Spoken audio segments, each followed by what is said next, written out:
If you think artists and creative people can't make money, I'm here to tell you they can. I'm going to share with you the 8 ways I make a full-time income with my art and have more money left over to go into my other passions and for savings.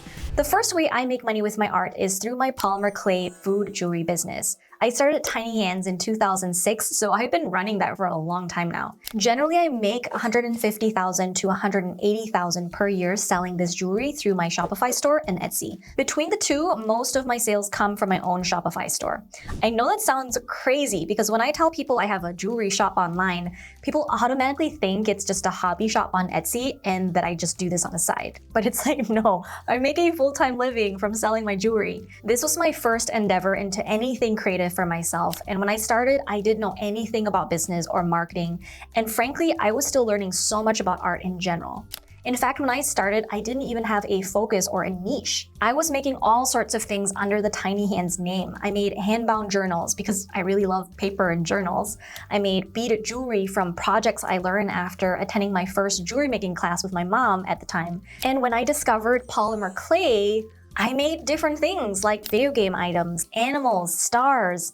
I didn't hone in on just food and making them scented until actually a few years later.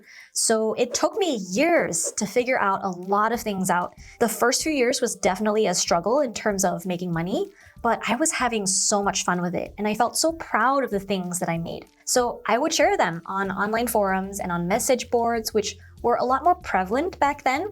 These days, we have things like Reddit and Facebook groups, which are basically the same thing. And I would share my work with other people in those communities. Some of them would show an interest in my work and buy my things. So over the years, I learned a lot more about the business side of things and got really passionate about that as well. I also have another shop I started in 2019 where we sell personalized vintage map art. Everything is digital for creating the products, and then we use print-on-demand services like Printful and Guten to create the actual physical products for us, such as frame prints and canvas wraps. And then they handle the printing and shipping the products straight to the customer for us. For last year, we made $508,000 in revenue just for that business.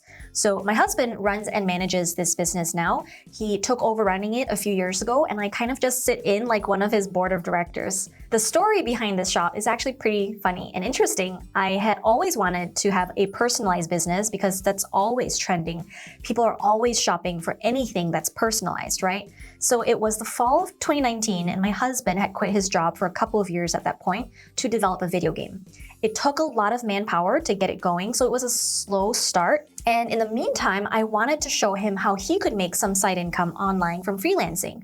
But he was resistant to it because he didn't have a passion for that. So the holiday season was just around the corner, so I rushed to set up this shop and asked my husband for help. He didn't know anything about how to start an online shop, so I taught him from scratch. He did influencer outreach, he did product description writing. I designed and came up with the product ideas and set up the Shopify store. And the year after that was 2020, where we made $1 million in that first full year of business, which was really incredible. It was mostly just us fulfilling orders, doing customer service and marketing, and eventually we built up a team of other people to help us make orders. But for several years, I would jump in and help make orders too because we were just getting so overwhelmed with sales that our team couldn't keep up.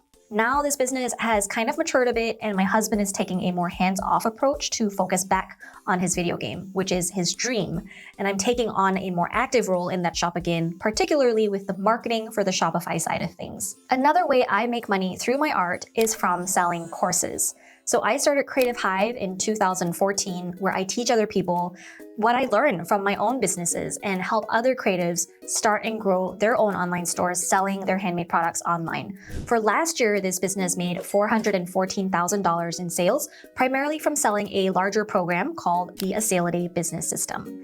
Selling courses and coaching is definitely very lucrative because the market for selling information, specifically on how to make money, is always in demand, right? However, it is also super competitive and hard to make a name for yourself because it takes a lot of trust building to make a meaningful income as a teacher. A lot of people have had negative experiences with so-called coaches that can't deliver on their promises, so people are naturally a bit more suspicious and defensive around creatives who are also coaches. This business takes up most of my time, even though it's not the biggest business we have, because I have to constantly produce free content for my audience, whether that's for this YouTube channel, for example, like with this video you're watching right now, or if it's for an email, social media post, or blog post. While I know there's a lot of appeal in selling courses or turning to coaching as an additional income stream, I think you have to really love teaching and helping other people, because otherwise you're likely going to create a course that's not very good. And if your product isn't good and you can't help your students get results, then it's hard to have long-term success with this. It's not passive income the way a lot of other coaches make you think it is. It is highly scalable in that the amount of work you do to get one student is not too different from getting 100 students. But don't forget that you have to be present to answer questions, coach your students through their challenges, and be there for them. Okay, another way I make money online through my creativity is with yet another jewelry shop. Yes, a big chunk of my income comes from having multiple businesses, and having the diversity is not only fun for me, but also helps stabilize that roller coaster feeling with sales. So I started The Bright Jewel a couple of years ago. I sourced the jewelry components from wholesalers online through primarily Alibaba, and I assemble them myself. This line is definitely not nearly as handmade as my polymer clay jewelry line, but it still fulfills a creative need for me. Coming up with the designs, curating the product line, even taking the product photos, creating the branding, all of that to me is super creative work. This is the smallest business of the four. It's only made several $1,000s at this point, but to be fair, I give it literally zero attention. So when I make sales, it truly is almost passive income, and it takes me like 5 minutes to put the order together. This shop's actually picking up in momentum, so much so that I actually just invested in a huge box of custom printed jewelry boxes. They're so pretty and I'm so proud of them, and I feel like I need to pause here and run and grab some to show you. A few moments later. Oh my god, here. Isn't that so pretty? And it's got the gold foil and it's a slide out box. Ooh, I feel like such a big business girl with custom packaging. Okay, now related to my coaching business, I do also make some revenue through monetization of my YouTube channel. I started running ads only pretty recently, and frankly, I regret not having done it sooner. I was actually really afraid I would make a lot of my subscribers angry for turning on monetization, but it really hasn't been the case. It seems for the most part that people are really understanding and they're familiar with how YouTube works. So finally I did it, and it now generates a consistent $700 to $1,000 a month in ad revenue. I of course have to work really hard to create videos like these and to get as many views as possible, which is all super time consuming to do.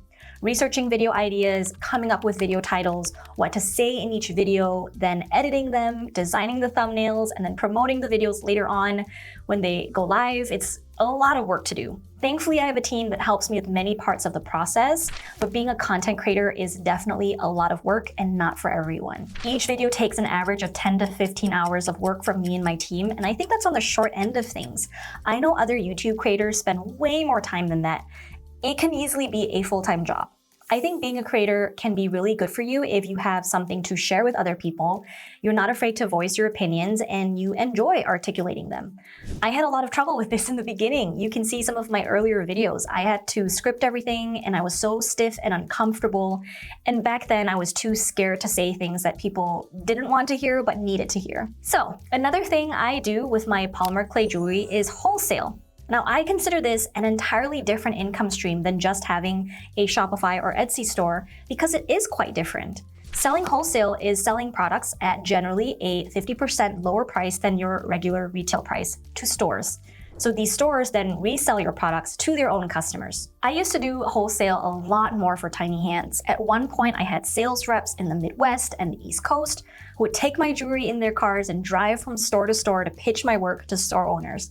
I had done trade shows, which are like craft shows, but specifically only for store buyers. So the people shopping there are shopping for products specifically for resale purposes. At the height of my wholesale business, I was in over 100 stores across the United States.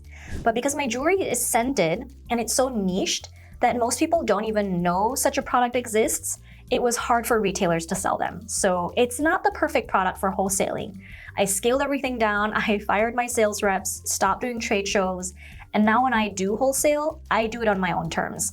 I definitely don't make as much money from wholesale now as I did then, but at the same time, I have a lot less pressure. Plus, the few retailers I sell to are really good fit ones that I love working with, and I make zero effort in finding them. Instead, they find me through the marketing I'm already doing. So it's making sales without any extra work, which is great. If you're interested in doing wholesale for yourself, definitely check out sites like faire.com. It's a wholesale marketplace where store buyers shop for products to carry. A few of my core students from a Sale a Day business system use faire.com with some really great success. I also make money through acting. Now, I know some of you might be thinking, acting isn't an art, but it's called performing arts for a reason, right? So I've been pursuing acting out here in Los Angeles since 2017, and the more I learn about acting from all of the classes I've taken, the more I'm reinforced in thinking that it really is an art. When I didn't know anything about acting, I used to think acting was imitation, which I think a lot of people may think that. But knowing what I know now, it is so creative.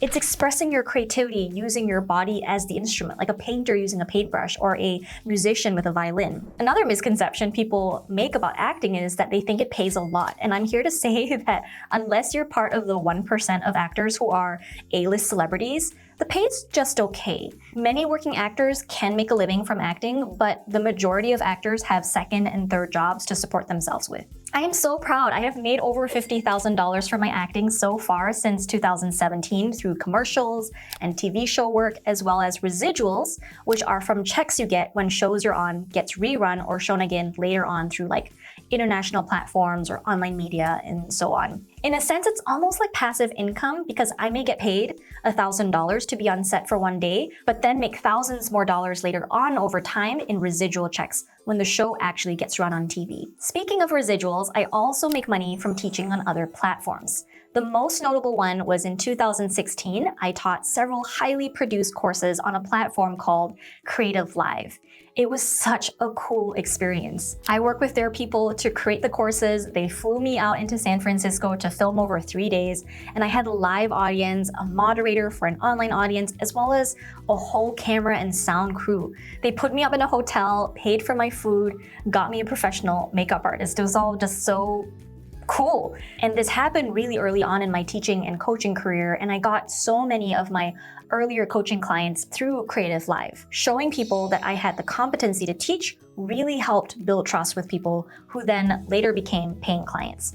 And it was also really great for introducing me to thousands of my ideal customers. It's been a while now since I taught there, but the way it works is I get paid a percentage split based on how many people bought my course for that quarter. I've been paid tens of thousands of dollars in commissions for teaching with them at this point, but since it has been a while, the checks have gotten a lot smaller. That's another example of doing work once and then getting paid over and over again for it, just like with acting. I call that leveraged income. Every now and then, I would also get paid to speak at conferences or panels. I used to do this a lot more, but less so these days because it involves a lot of time to travel to the location, find accommodation and all of that, often only to be paid a few $100s. So it's just not as worth it anymore. We also invest our money into investment funds. We use Betterment, and our money basically makes money for us, although at a much slower rate than all of the other ways I just talked about. I'm all for creating new diversified income streams. I think this is so important, and 99.9% of creatives making money as a self-employed person has diversity in their income streams. That way, we're spreading the risk, right? If one thing doesn't make money that month, you have all of these other ways to make money, so you don't have to stress so much. But of course, these income streams also take time to build up. Some take months, if not years. Starting a business can be fast if you know what you're doing, and that's definitely my wheelhouse, which is why I run so many of them, and I'm always looking for new businesses to start. Moving forward, I'm also working on writing and publishing a book, so when that happens, that will be another form of income. I know a lot of creators also do affiliate marketing and sponsorships.